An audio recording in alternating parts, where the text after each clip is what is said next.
और मेरे राधा रानी बहुत करुणामयी है भैया।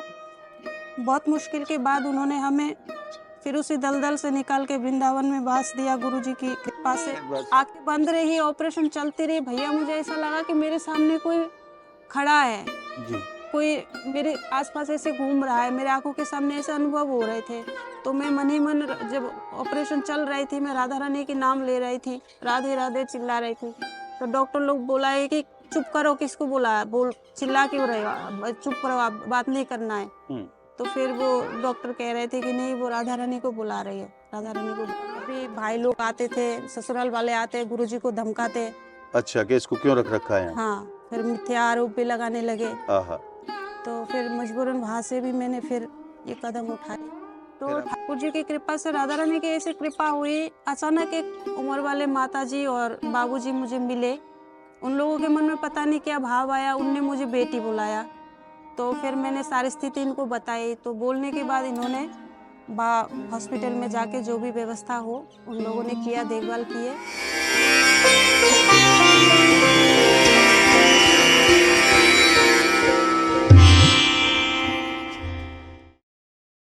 प्रेम सरोवर प्रेम की भरी रहे दिन रैन, जहाँ जहाँ प्यारी पग धरें कृष्ण धरें दो नैन, जहाँ जहाँ प्यारी पग धरें कृष्ण धरें दो नैन। आप सभी भक्तों को मेरी राधे राधे। मैं प्रिया शरण पारासर एक बार पुनः स्वागत करता हूँ आपके अपने चैनल संत मेहमान। आज प्रेम सरोवर के दर्शन को सौभाग्य स्वामी जी ने प्रदान करे है। आप सभी भक्त एक बार प्रेम सरोवर के दर्शन करें। बोलिए लाडली लाल की जय।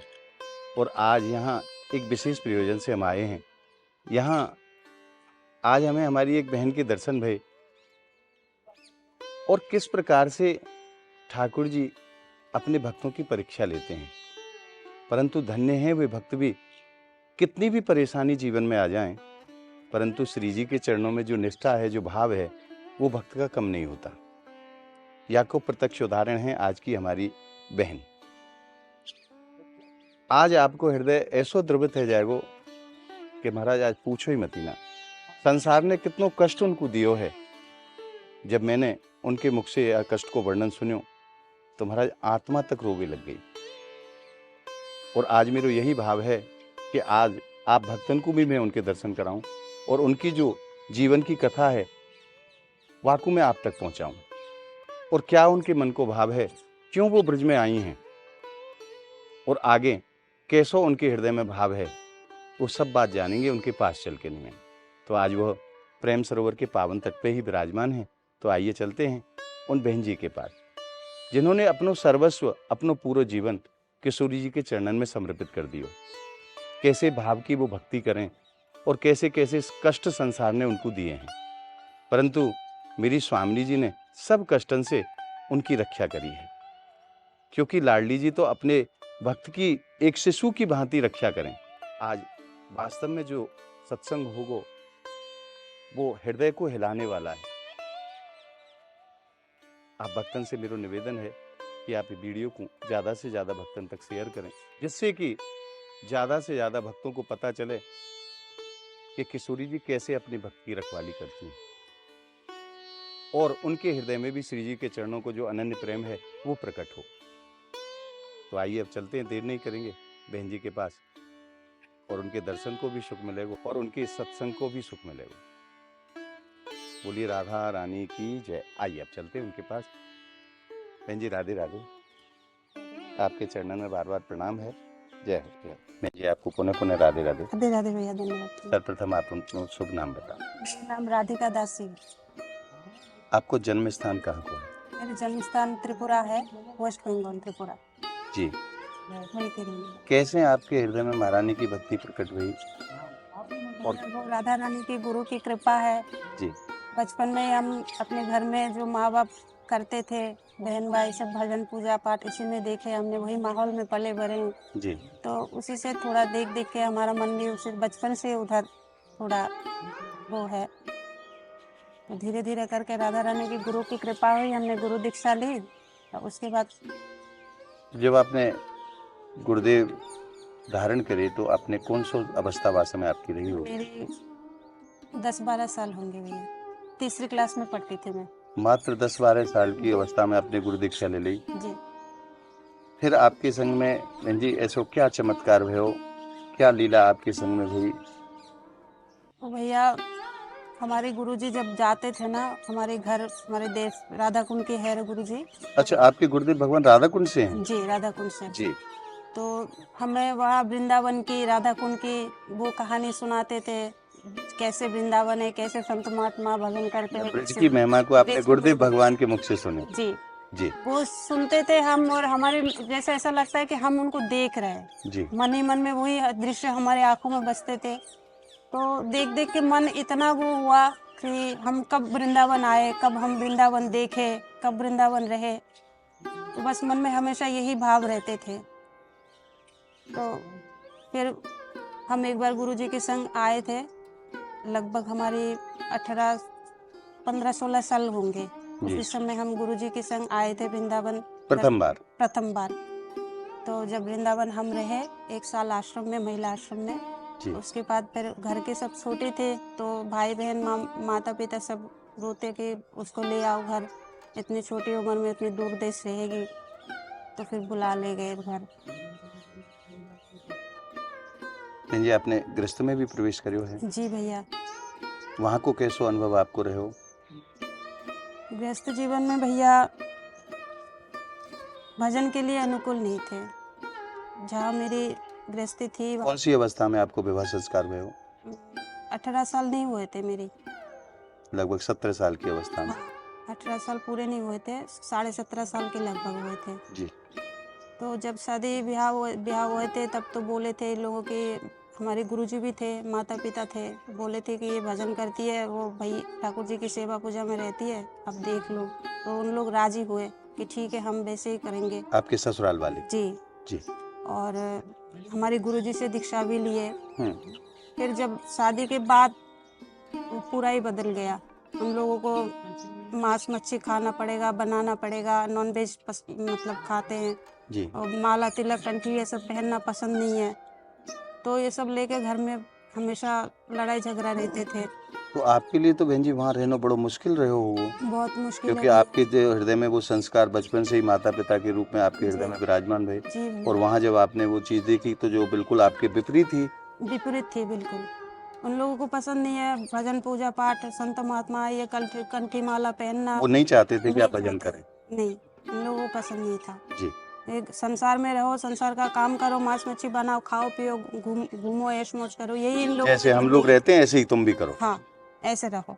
जी। तो फिर चले भैया, हम जब संसार बस गया तो छोड़ तो नहीं सकते, उसी माहौल में भी हम रहे, कोशिश किए पूरी तरह से कि निभ जाए। आपने अपनी तरफ से पूरा प्रयास किए। फिर उसके बाद भी हम भैया उनके, पर जो आपकी साधना थी वो आप साधना बराबर करती रही? वो हमारी चालू, वो जारी था। जो भी जितना भी संसार के काम काज के बाद जो भी हमें समय मिलता था जी। उतना ही हम भजन पूजा करते थे, एकादशी का व्रत करते थे। कई बार तो एकादशी व्रत रहते थे तो हमें कुछ लाके भी नहीं देते पूजा के लिए, ठाकुर जी के भोग के लिए। तो 2 किशमिश मिल गया, थोड़ा पानी पी लिए, उसी से चल जाता। एक ही दिन गुजारना था तो कर लेते। 2 किशमिश से मात्र पूरा व्रत एकादशी का? जी, ऐसे भी हमने दिन गुजारे हैं। जी। जो भी है, हम शायद किसी जन्म का ऋणी थे इन लोगों के पास, जो राधा रानी ने इन लोगों का ऋण चुकता करने के लिए भेजा। पर मेरे राधा रानी बहुत करुणामयी है भैया। बहुत मुश्किल के बाद उन्होंने हमें फिर उसी दलदल से निकाल के वृंदावन में वास दिया, गुरुजी की कृपा से। सांसारिक जीवन में बहन जी पुत्र पुत्री के रूप में कोई? एक लाला एक लाली थे। अच्छा, एक पुत्र एक पुत्री की प्राप्ति आपको हुई? जी। फिर भी स्थितियां नहीं बदली? नहीं, यथावत वही सब चीज होती रही? और बढ़ गए, बल्कि और बढ़ गए। जी। तो आप तो ऐसी जगह पे बहन जी वहाँ कैसे प्रसादी आप पाती होंगी, कैसे क्या? प्रसादी हमें छोड़ना पड़ा मजबूरन भैया। छोड़े, जब हम वही सब चीज बनाते थे, वही सब चीज बनाते एक ही चूल्हे में थे, पर मैं खाती नहीं थी, पर उसी बर्तन मजबूरी में बनाना पड़ता। बनाते आपने अपनी तरफ से खूब प्रयास किया निभाने के लिए? जी भैया। और जब हमें 1-2 बार खाना पड़ा, खिलाए भी हमें जबरदस्ती मजबूरन, तो हम बीमार होने लगे। अच्छा, ऐसी मजबूरी करी कि आपको खिलाया भी है? जी, तो जब हम खाए उसके बाद हम बीमार पड़ने लगे, उसी से पेट की परेशानी होती रही, अभी तक वो परेशानी बनी रही। जी। तो उसके बाद हमने भैया मजबूरन ये कदम उठाए कि नहीं, बस हमें अब और संसार में नहीं रहना है, जैसा भी राधा रानी रखे जो वो हमें भजन करना है। जी। तो फिर आपने उनको त्याग कर दियो? जी भैया। बहन जी, संसार में ऐसो बता में कि बेटी को घर या तो पति के घर कहो जाए या पिता के घर कहो जाए, तो वहां से आप अपने पिता के घर आई होंगी फिर? हाँ, पिता के घर गई। हाँ, माता पिता ने तो हमें आश्रय दिया, रखा, जी। पर भाइयों ने साथ नहीं दिए। भाइयों का विरोध था कि तुम नहीं, जो भी हो चाहे भले तुम मर जाओ तो वही जाओ, यहाँ नहीं है। अच्छा। हाँ। हम फिर आपको नहीं रखेंगे, आप वहीं रहो, जैसे भी रहो आप वहीं रहो। हाँ। फिर वहां से जी क्या फैसला आपने करो? फिर वहाँ से भैया मेरी जो बचपन की गुरु दीक्षा हुई, गुरुजी थे, जो गुरुजी मैंने मेरी शादी करवाए थे, तो उन गुरुजी के आश्रम में गई मैं। जी। वहाँ पे गुरुजी ने आश्रय दिया, गुरु माता ने, वहाँ रही, भजन पूजा करती रही, वहाँ सेवा पूजा करती थी, जो भी सब कुछ। तो पहले तो आपने त्याग ससुराल को करो, फिर आपने अपने मायके को त्याग करो, करना पड़ा मजबूरन भैया। फिर आप गुरुदेव भगवान के श्री चरणन में पहुंचे, गुरुजी ने मुझे वहाँ आश्रय मिले? जी। पर आश्रय उस हिसाब से मिला कि अगर आप रहोगे यहाँ, मंदिर का पूरा आश्रम का जो भी सेवा है आपको संभालनी होगी। अच्छा, वहाँ जिम्मेदारी दी गई? जिम्मेदारी दी गई, सब कुछ आप संभालो, आप करो और रहो। कितने समय आप वहाँ रही? भैया 2 साल रही मैं गुरुदेव भगवान के आश्रम। जी। फिर वहाँ से बहन जी आगे की यात्रा? आगे फिर वहाँ भी रहते रहते सेवा बहुत कठिन पड़ता था, अकेले सब कुछ संभालना, क्योंकि आश्रम में हमेशा भक्त लोग आते थे, साल भर में 2-3 बार भंडारा होता था, तो शरीर से मेरी इतनी सेवा बनती नहीं थी, मैं बीमार पड़ने लगी। फिर वहाँ से भी मेरा मन दुखी हो गया। फिर वहाँ भी भाई लोग आते थे, ससुराल वाले आते, गुरुजी को धमकाते। अच्छा, कि इसको क्यों रख रखा है? हाँ, फिर मिथ्या आरोप भी लगाने लगे। आहा। तो फिर मजबूरन वहाँ से भी मैंने फिर ये कदम उठाई। फिर आप वहाँ से फिर मैं वृंदावन आई। वृंदावन तो आप पहले बचपन में देख चुकी थी? जी। तो आप वृंदावन आ गई अकेली? नहीं, मैं गुरुजी के संग आई थी। गुरुजी के संग? हाँ। फिर वृंदावन में बहन जी कहाँ रही आप? वृंदावन में पहली बार आने के बाद मैं एक आश्रम में, जिस आश्रम में मैं बचपन में गुरुजी रख के गए थे मुझे, जी। महिला आश्रम है वो, श्यामा माँ आश्रम जी। वहीं पे मैंने पहली बार तलाश की, उन लोगों के पास आई, एक दीदी थी, उससे पूछा, पूरी सारी कहानी बताई, तो फिर उन्होंने मुझे भैया आश्रय दिया, रखा। तो वहाँ सेवा करती थी, रहती थी। पर वो आश्रम भी, वहाँ पे भी ट्रस्टी के ऊपर था, तो उसमें भी कुछ झमेला चल रही थी। फिर 1-1.5 साल रहने के बाद उन लोगों ने बोला कि अब हम आश्रम खाली करो, हम रखेंगे नहीं किसी को। जी। तो फिर वहाँ से भी निकलना पड़ा। फिर आप आगे कहाँ गई? आगे फिर मैं भैया, जब ठाकुर जी ने पेट दिया, कुछ तो करना पड़ेगा, चलना पड़ेगा, तो फिर मैंने जॉब करने शुरू करी। एक आयुर्वेदिक डॉक्टर की दुकान थी, वहाँ पे मैं जॉब करती थी। वहाँ से मुझे 2800 रुपये मिलते थे, 1500 रुपये किराया देती थी, बाकी से मेरा पूरे महीने का खर्चा उसी में चलाना है? उसी में चलाना है। तो ऐसा करते करते मैं चलती रही। बड़ी दुख भरी कहानी है बहन जी आपकी। मैं प्रणाम करता हूँ आपकी भक्ति को, परंतु फिर भी आपको भक्ति नहीं है। मैं ब्रिजवासियों के चरणों में आई हूँ ताकि मुझे भक्ति मिले, मेरे गुरु के चरणों में भक्ति मिले, मेरे राधा रानी के चरणों में मन रहे, और जब तक मेरे ये देह में सांस रहे, मैं मुझे ब्रिजवास मिले, ब्रिज में मुझे देह अंत वो सांस छोड़े। एक तो सबसे बड़ी बात तो ये है बहन जी कि एक स्त्री शरीर के लिए और एक नई सी अवस्था आपकी बड़ा मुश्किल है, और फिर भी आपके जो भाव हैं श्री जी के चरणन में, वो भाव इतनी परेशानी के बाद भी आपने कम नहीं होने दिए, ये बहुत बड़ी बात है। ये मेरे गुरु की कृपा है भैया, और कुछ नहीं। अब आगे को क्या लक्ष्य है बहन जी, क्या आपको भाव है? भैया मैं ये राधा रानी के पास ये प्रार्थना लेके आए हो कि राधा रानी मुझे बरसाने में छोटी सी कोई व्यवस्था बना दे, ताकि मैं एकांत में रह के भजन कर सकूं। अब संसार से दूर रहना है? हाँ, अब मेरा उसमें मन नहीं लगता है, और शरीर से भी मैं थोड़ी दुखी हूँ, तो अब होता नहीं है भैया। तो यही मेरे मन की भाव है कि बरसाने में थोड़ी कोई छोटी सी मुझे स्थान मिल जाए, मैं वहाँ भजन कर पाऊँ। मेरी महारानी तो इतनी कृपालु है बहन जी, अपने भक्तन के सब मनोरथ पूरे करें। जब वो सबके मनोरथ पूरे करें तो आपके मनोरथ पूरे क्यों नहीं करेंगे? आपको भी मनोरथ जल्दी ही पूरा होगा, ऐसो मेरा विश्वास है। और आज आप प्रियाजी और लालजू की प्रथम मिलन स्थली के रूप में प्रेम सरोवर पर आप विराजमान हैं। ये कोई साधारण स्थान नहीं है। जहाँ प्रियाजी लालजू नित्य लीला करें, ये वो स्थान है। और आपके जो आंसू हैं आज प्रियाजी लालजू के चरणन में साक्षात जा रहे हैं, क्योंकि ये भूमि ऐसी है। तो मेरे ऐसा विश्वास है महारानी बहुत जल्दी कृपा करेंगी और आपको जो मन को मनोरथ है वो मनोरथ बहुत जल्दी आपको पूरा हो। भैया ये बहुत दिनों से ये मोबाइल में यूट्यूब में संत महिमा परिवार चैनल को देख रही थी। जी देख देख के मेरे मन में बहुत ऐसा भाव आया। उसी भाव के ऊपर मैं भरोसा करके मैं आप लोगों के पास आई हूँ कि ताकि भैया मुझे कोई राधा रानी की कृपा से मुझे कोई व्यवस्था हो जाए। तो बहुत जल्दी बहन जी आपकी व्यवस्था होगी। हमारे ब्रज महिमा परिवार के, संत महिमा परिवार के भक्त ऐसे भोले भक्त हैं कि संत सेवा में, प्रभु सेवा में हमेशा तत्पर रहें। और जहाँ जैसो आदेश उनको स्वामी जी की तरफ से प्राप्त हो वो तत्क्षण तैयार बैठे हैं।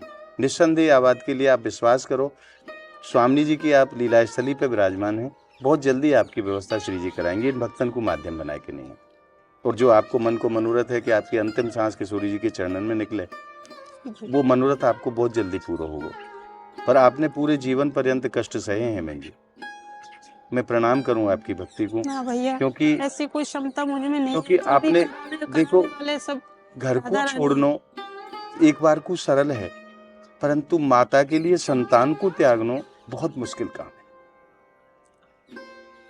और आप पुत्र और पुत्री दोनों को ही त्याग के नहीं आप श्री जी के चरणन में चली आई हैं, ये बहुत बड़ी बात है। क्योंकि माँ अपने संतान के लिए सारे संसार से लड़ने को तैयार है जाए और उसी संतान को त्याग करना पड़े, माँ के लिए बहुत दुर्लभ चीज है। तो आप विश्वास रखो कि बहुत जल्दी आपकी व्यवस्था श्री जी बरसाना धाम में कराएंगे। आप से भी निवेदन करूं कि बहन जी के लिए हमें कुटिया बनवानी है, जैसे महारानी आदेश करें। और आप भक्तन को हमें सहयोग चाहिए वो, क्योंकि बहन जी अब बरसाने को छोड़ के कहीं जानो ही ना चाहें। ऐसो इनको मन को मनोरथ है कि मेरी जो अंतिम सांस है वो महारानी के चरणन में निकले। तो वाकई लिए हमें आपके सहयोग की आवश्यकता है। आप ज्यादा से ज्यादा हमारा सहयोग करें ताकि हम बहन जी की व्यवस्था अच्छे से करा पाए। क्योंकि एक स्त्री शरीर के लिए या समाज में, आज के समाज को जो स्वरूप है वो आप सब भक्त जाने हैं कि कैसा स्वरूप है। बड़ा मुश्किल है। एक पुरुष के लिए तो भी आसान है, परंतु एक स्त्री शरीर के लिए तो बहुत मुश्किल है। तो इनकी जो यथावत व्यवस्था श्री जी कराएंगी, आप भक्तन को माध्यम बनाए कि नहीं है, तो आपके सहयोग की हमें आवश्यकता रहेगी। आप ज़्यादा से ज़्यादा हमारा सहयोग करें ताकि हम बहन जी की व्यवस्था अच्छे से कर पाएँ और इनको भजन निरंतर ऐसे ही चलते रहे, क्योंकि उन्होंने जीवन में बहुत कष्ट सहे हैं। अब स्वामी जी ने अपने गोद में इनको बुला लियो है। हमारा नैतिक धर्म भी बने कि इनकी व्यवस्था हम करें। अगर श्री जी ने हमें अलायक बनाए हैं तो हमें सहयोग जरूर करना चाहिए। मेरी आपसे एक निवेदन है, वैसे तो आज मेरा हृदय वास्तव में द्रवित है, क्योंकि आपने जो कष्ट सहे हैं, इतने कष्ट सहने के बाद तो कोई भी टूट जाएगा, क्योंकि हम संसारी जीव हैं, कलयुग के जीव हैं। परंतु ऐसा कोई साक्षात्कार जो श्री जी ने आपकी परिस्थिति में जो रक्षा करी, वो कोई ऐसी कोई लीला भी हो आपके संग श्री जी की, क्योंकि लीला तो करें श्री जी हमारी, अपने भक्तन से खूब लीला करें। तो ऐसी कोई लीला आपके संग भई हो, ऐसा कोई अनुभव आपको रहे हो भक्ति को, तो आप कृपा करके बताएं। भैया सब वैसे तो बोलना नहीं चाहिए जी, फिर भी वो लीला तो ऐसी है। हम जब घर में थे, परेशान रहते थे, तो बचपन से हमारे मन में ऐसा लगता था, ऐसा एक भाव आते थे, कोई मुझे आवाज दे रहा है, कोई मुझे कह रहा है कि तू यहाँ से निकल, तू यहाँ से निकल, इस संसार को छोड़। अच्छा, ऐसे अनुभव आपको बचपन से ही होने लगे थे? ऐसे लगते थे। तो कईयों ने, जैसे हमारे गांव में घरों में जैसे रहते हैं, कई लोगों ने जैसे हाथ देखते ज्योतिषी वगैरह, उन लोगों ने भी, कईयों ने मुझे देख के बोला कि ये तो संसार में रहने वाली नहीं है, ये घर संसार त्यागेगी। ऐसे भी ठाकुर जी की प्रेरणा हुई।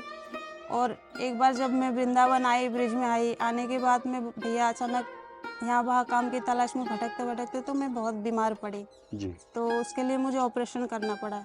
उस टाइम मेरे पास ऑपरेशन भी हो चुके हैं आपके? जी भैया, 4 बार ऑपरेशन हो चुके मेरे। 4 बार? जी।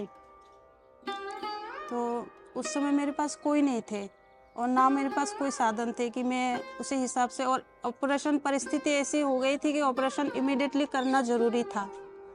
तो मैं जिन जिन लोगों से जान पहचान थी, जो 1 2 4 उन लोगों से सहायता मांगी, पर उन लोगों ने सहायता की है। पर राधा रानी की ऐसी कृपा रही कि हॉस्पिटल में जाओ, जो मेरा फॉर्म सिग्नेचर करना पड़ता है, देखभाल के लिए कोई होना चाहिए, डॉक्टर के संग बातचीत करने के लिए कोई नहीं था। आप अकेली थी? अकेली थी मैं। तो ठाकुर जी की कृपा से, राधा रानी की ऐसी कृपा हुई, अचानक एक उम्र वाले माता जी और बाबूजी मुझे मिले। उन लोगों के मन में पता नहीं क्या भाव आया, उनने मुझे बेटी बुलाया। तो फिर मैंने सारी स्थिति इनको बताई। तो बोलने के बाद इन्होंने हॉस्पिटल में जाके जो भी व्यवस्था हो उन लोगों ने किया, देखभाल किए। पर उस समय 4-5 जितने दिन में बीमार थी और हॉस्पिटल में थी, उस समय वो लोग थे। उसके बाद वो लोग कहाँ चले गए मुझे कुछ पता नहीं है।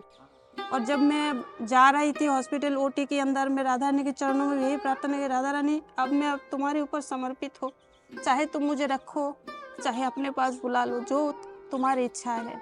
पर राधा रानी की ऐसी कृपा रही, जब तक मेरी आंखें बंद रही, ऑपरेशन चलती रही, भैया मुझे ऐसा लगा कि मेरे सामने कोई खड़ा है जी। कोई मेरे आसपास ऐसे घूम रहा है, मेरे आंखों के सामने ऐसे अनुभव हो रहे थे। तो मैं मन ही मन, जब ऑपरेशन चल रही थी, मैं राधा रानी के नाम ले रही थी, राधे राधे चिल्ला रही थी। तो डॉक्टर लोग बोला है कि चुप करो, किसको बुलाया, बोल चिल्ला क्यों रहे हो, चुप करो, आप बात नहीं करना है। तो फिर वो डॉक्टर कह रहे थे कि नहीं, वो राधा रानी को बुला रही है, राधा रानी को बोल रही है। उसी समय ऐसा लगा कि साक्षात में राधा रानी मुझे दोबारा नया जीवन दिया है जी। इन्होंने। तो ये सब राधा रानी की कृपा नहीं तो और क्या है भैया। बहन जी, उनकी ही कृपा है कि जो इतने कष्टों के बाद भी आप सुरक्षित हैं। बस उन्होंने ही मुझे रक्षा किया और मेरे बस यही सहारा है और कुछ नहीं है। और अपने भक्तन की तो एक बच्चा की तरह ध्यान रखें। हमारी किशोरी जी इतनी दयालु हैं, एक छोटे से शिशु की तरह ध्यान रखें जी।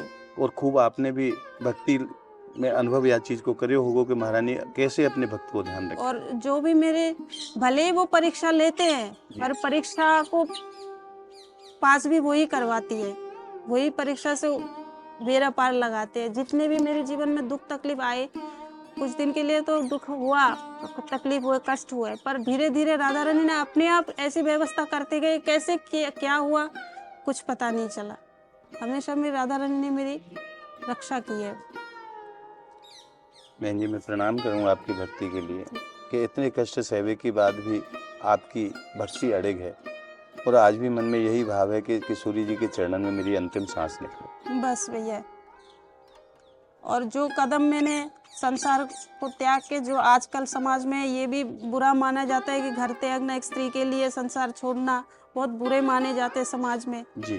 पर संसार के लिए संसार त्यागो, पर गलत रास्ता मत चुनो, अपने धर्म के भजन के रास्ते में चुनो। और मैं ठाकुर जी से यही प्रार्थना राधा रानी से, राधा रानी मेरी वजह से ऐसे कोई वो मत करवाना ताकि मेरे धर्म के, तुम्हारे नाम पे कोई आँच आए या मेरे गुरु के नाम पे कोई आँच आए, हमेशा आप रक्षा करना। हमारे प्रेमानंद बाबा भी यह बात को कहें कि अगर आपकी भक्ति में, आपके भजन में कोई आपको प्रियजन भी अगर बाधक है तो ऐसे प्रियजन को त्याग कर देना चाहिए। प्रेमानंद बाबा स्वयं कहें इस बात कि ऐसे परिजन को त्याग करना ही ठीक है। जो आपकी भक्ति में, आपकी साधना में, आपके भजन में अगर व्यवधान कर रहे हो तो उसको त्याग देना चाहिए और उसको त्यागने के बाद कोई दोष नहीं लगता। तो बहन जी, आपको ने कोई अपराध नहीं करे हो, कोई दोष नहीं है। जहाँ परिस्थिति में आप रही हैं कि जहाँ आपको मन नहीं कर रहे हो उन सब कामन्य करने के लिए, वहाँ आपने अपना जीवन यापन करे हो है। अगर आपने उनको त्याग करे हो है तो बिल्कुल मेरे हिसाब से तो आपने बिल्कुल उचित करे हो है। ऐसो ही करना चाहिए, जबकि बहुत पहले ऐसो करना चाहिए, परंतु आपने तो अपनी तरफ से खूब निभाने की कोशिश करी की भैया कि ये लोग बदल जाएं, कि लोग बदल जाएं। तो आपने अपने निभावे में कसर नहीं छोड़ी, कमी नहीं छोड़ी है। परंतु जब आपने देखियो कि नहीं है व्यवस्था बनी तो फिर ऐसे परिजन को त्याग ही कर देना चाहिए।